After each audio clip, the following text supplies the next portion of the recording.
انتہائی امپریسو یہ حدیث ہے. آپ صلی اللہ علیہ وسلم نے فرمایا میرے صحابہ 3 بار فرمایا میں تمہیں بڑے بڑے گناہ نہ بتا دوں.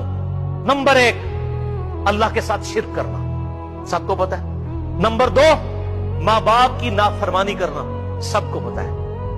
اور نمبر 3 جب آپ نمبر 3 پر آئے نا تو صحابہ کہتے ہیں کہ آپ تکیے پر ٹیک لگائے ہوئے بیٹھے تھے یوں، پھر آپ فوراً اٹینٹو ہو کے ایسے بیٹھ گئے، یعنی کوئی خاص بات. اور پھر آپ صلی اللہ علیہ وسلم نے فرمایا دیکھنا جھوٹ نہ بولنا، جھوٹ نہ بولنا، جھوٹ نہ بولنا، جھوٹ نہ بولنا، جھوٹ نہ بولنا، جھوٹ نہ بولنا. یہ بات آپ ریپیٹ کرتے رہے یہاں تک کہ صحابہ کہتے ہیں ہم ڈر گئے کہ اللہ کے محبوب خاش خاموش ہو جائیں.